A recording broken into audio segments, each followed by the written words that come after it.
Charles Manson, the hippie cult leader who became the hypnotic-eyed face of evil across America after orchestrating the gruesome murders of pregnant actress Sharon Tate and 6 others in Los Angeles during the summer of 1969, died Sunday after nearly a half-century in prison. He was 83. Manson, whose name to this day is synonymous with unspeakable violence and madness, died of natural causes at Kern County Hospital, according to a California Department of Corrections statement. A petty criminal who had been in and out of jail since childhood, the charismatic, guru-like Manson surrounded himself in the 1960s with runaways and other lost souls and then sent his disciples to butcher some of LA's rich and famous in what prosecutors said was a bid to trigger a race war. An idea he got from a twisted reading of the Beatles' song Helter Skelter. The slayings horrified the world and, together with the deadly violence that erupted later in 1969 during a Rolling Stones concert at California's Altamont Speedway, exposed the dangerous, drugged-out underside of the counterculture movement and seemed to mark the death of the era of peace and love. Despite the overwhelming evidence against him, Manson maintained during his tumultuous trial in 1970 that he was innocent and that society itself was guilty. "These children that come at you with knives, they are your children. You taught them, I didn't teach them. I just tried to help them stand up," he said in a courtroom soliloquy.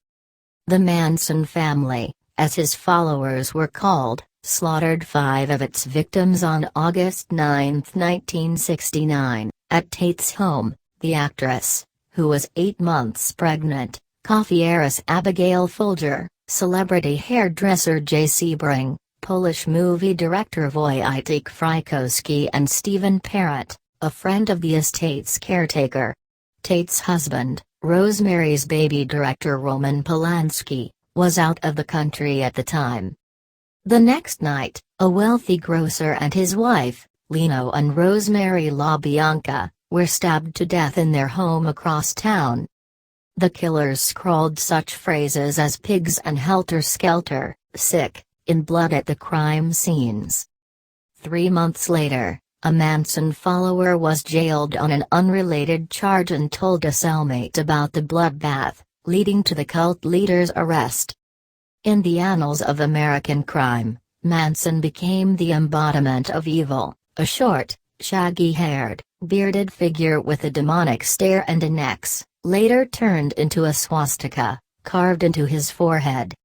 Many people I know in Los Angeles believe that the 60s ended abruptly on August 9, 1969, author Joan Didion wrote in her 1979 book The White Album. After a trial that lasted nearly a year, Manson and 3 followers, Susan Atkins, Patricia Krenwinkel and Leslie Van Houten, were found guilty of murder and sentenced to death. Another defendant, Charles Tex Watson, was convicted later. All were spared execution and given life sentences after the California Supreme Court struck down the death penalty in 1972. Atkins died behind bars in 2009.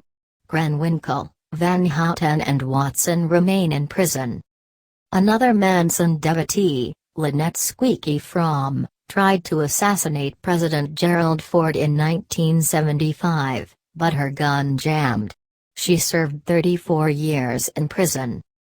Manson was born in Cincinnati on November 12, 1934, to a teenager, possibly a prostitute, and was in reform school by the time he was 8. After serving a 10-year sentence for check forgery in the 1960s, Manson was said to have pleaded with authorities not to release him because he considered prison home. "My father is the jailhouse. My father is your system," he would later say in a monologue on the witness stand. "I am only what you made me. I am only a reflection of you." He was set free in San Francisco during the heyday of the hippie movement in the city's Haight-Ashbury section, and though he was in his mid-30s by then, he began collecting followers, mostly women, who likened him to Jesus Christ. Most were teenagers, many came from good homes but were at odds with their parents. The family eventually established a commune-like base at the Spawn Ranch, a ramshackle former movie location outside Los Angeles, where Manson manipulated his followers with drugs, supervised orgies and subjected them to bizarre lectures. He had musical ambitions and befriended rock stars, including Beach Boy Dennis Wilson. He also met Terry Melcher, a music producer who had lived in the same house that Polanski and Tate later rented. By the summer 1969, Manson had failed to sell his songs, and the rejection was later seen as a trigger for the violence.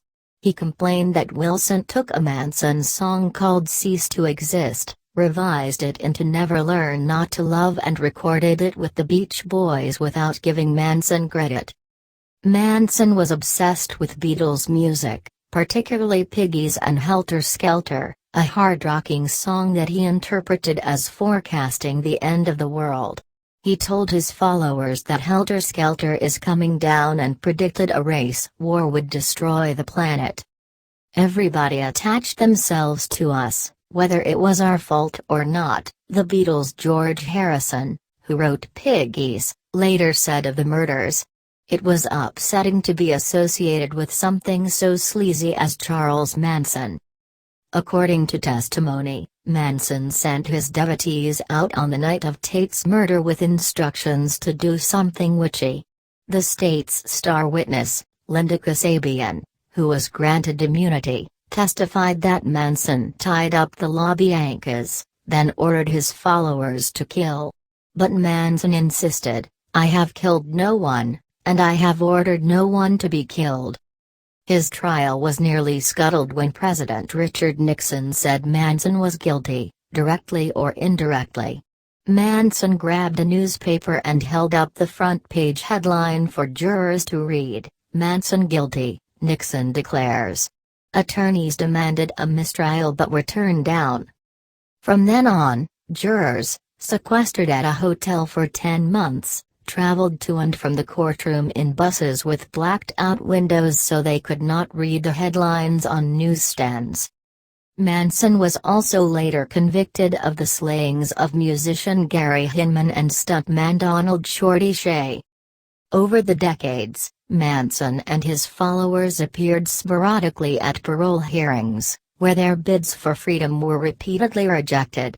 The women suggested they had been rehabilitated, but Manson himself stopped attending, saying prison had become his home. The killings inspired movies and TV shows, and Manson prosecutor Vincent Bugliosi wrote a best-selling book about the murders, Helter Skelter. The macabre shock rocker Marilyn Manson borrowed part of his stage name from the killer. The Manson case, to this day, remains one of the most chilling in crime history. Prominent criminal justice reporter Theo Wilson wrote in her 1998 memoir, headline Justice, Inside the Courtroom, the country's most controversial trials. Even people who were not yet born when the murders took place, Wilson wrote, know the name Charles Manson, and shudder.